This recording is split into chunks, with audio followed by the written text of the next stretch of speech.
So the system is still hot. I just got to work. I'm going to show you guys what I mean when I said it looks like the gas that's coming out of my rear post when I flare is lazy. When you turn on the pusher blowers, hardly anything coming out at all. So that tells me that there's obviously a restriction. But where is that restriction at? Really easy for me to figure it out now that I've learned how the system works, because I know the restriction is somewhere between the blowers and the gasifier. It's not anywhere else in the system. So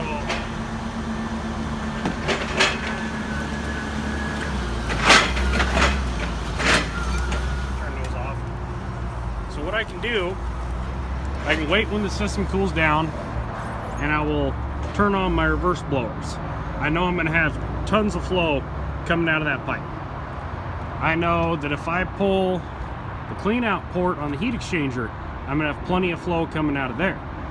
Now, because I was driving it, and I've already done my close down the air valve trick to try and purge the char bed or get it to burn up some of the fines, and it didn't work, I know that it's my lower barrel full or it's the crossover pipe. I haven't had the crossover pipe stick up that bad yet, but what I can do to prove that that's the problem is once the system's cooled down, I can open up my ammo box and turn my reverse blowers on. If I have no flow coming out of the ammo box, but I have high flow coming out of the clean out port on the heat exchanger, then I know that my restriction is my plugged up lower barrel. So we'll do that later when it cools down. Okay, the system's all cooled down. I'm going to show you guys how I find out what's going on. So I got that cap off, I have my rear vent open, so when I turn on my reverse blowers, if there's no restriction from the blower to the post, I should blow this paper towel off really easily. Cool, so I know there's no restriction up to that point. So the next place that I could open up would either be the top center post, the top of the heat exchanger, or the clean out on the heat exchanger. Now I know because I had high vacuum that I'm probably gonna have some char in the bottom of the heat exchanger, and I need to clean that out anyways, so that's where we're gonna open it up next.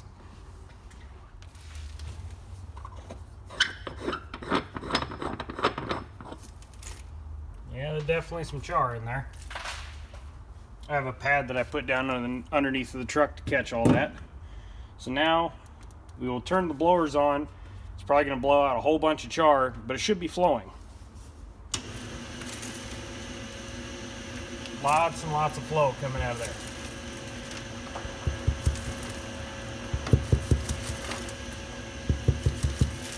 And this is the way I found to easily and quickly clean it out.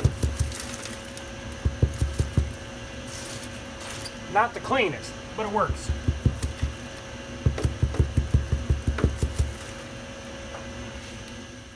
Moving on to the ammo can. I know I'm going to have char that comes out right now, but it's not the point.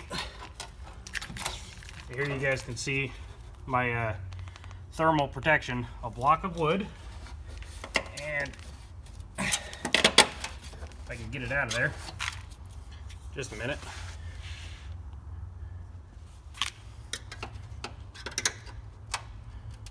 Come on, get out of there.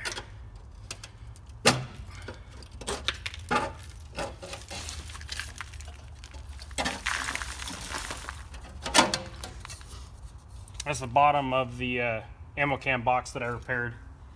So I just cut that bottom out. I lay it up on top of a block, sandwich that up in there, and it keeps the seal down in the ammo box from getting, clogged up or any hot char sitting on it, or potentially too much oxygen getting through there that could kill that seal. All right, let's turn the reverse blowers on, and we'll see how much charcoal comes out. I'm not expecting much.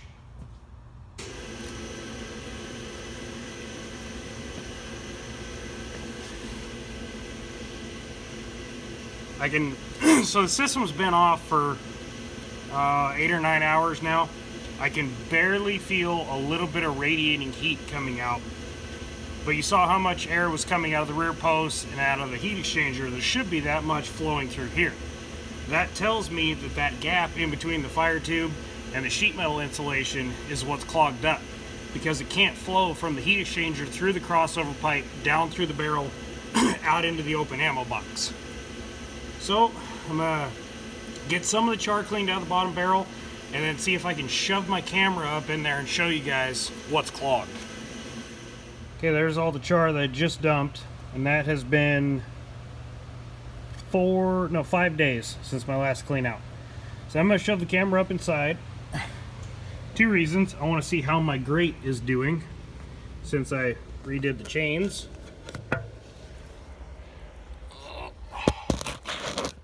There you can see the bottom of the grate.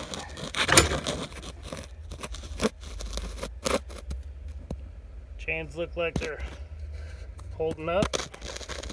Plenty of char sitting up on there. Like a little higher up. Not sure how well this footage is going to turn out, but you still see there's some char laying down the bottom of the barrel. Now I'm going to see if I can show you guys where it is plugged.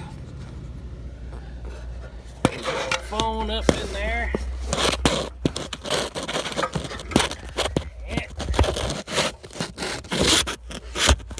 This is incredibly difficult. Right there. So what you're looking at, right where the chain attaches, there's the fire tube, and you see the charcoal packed up in there. It's packed, well, it's not as densely packed as it has been before, but that little bridge looking thing, that's a piece of charcoal. All of that right there is charcoal. There's a whole bunch more.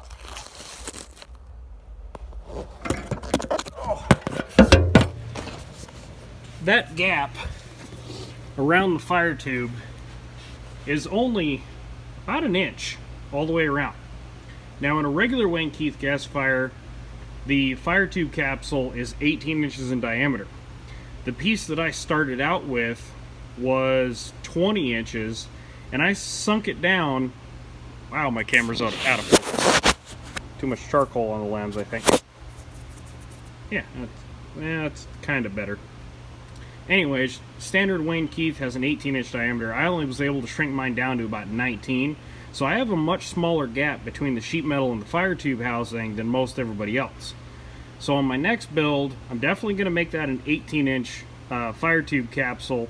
I think that will definitely help with this issue. But to be fair, look at the size of some of these pieces of char that I'm able to slip. Yeah, that piece is 1.5 inches by 1 inch. That's getting caught in a, 3/4, 1 inch opening very easily. There we go. That's better focus. Now you can see the size of some of these pieces of char. And it's not that it's not cooked. It's cooked all the way through very well. It's just not breaking up small enough.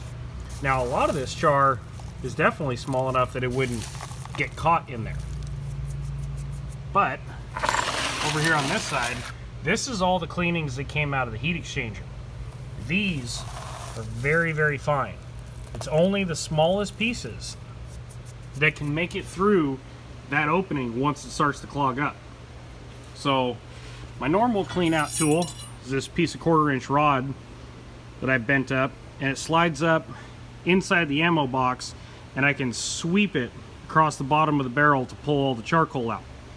When that plugs up, I take this and I break through that ring of charcoal in one side, and I clean out as much as I can with what I can reach with this tool.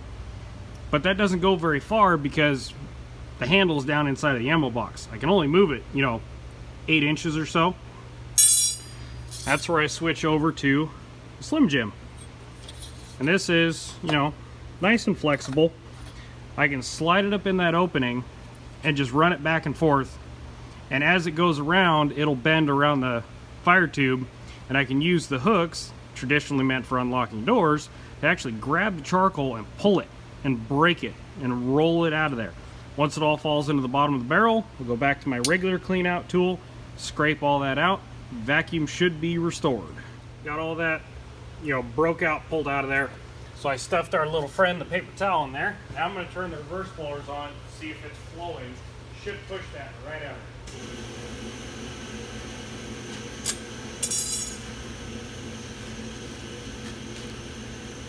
Now it's flowing, but it ain't flowing a lot.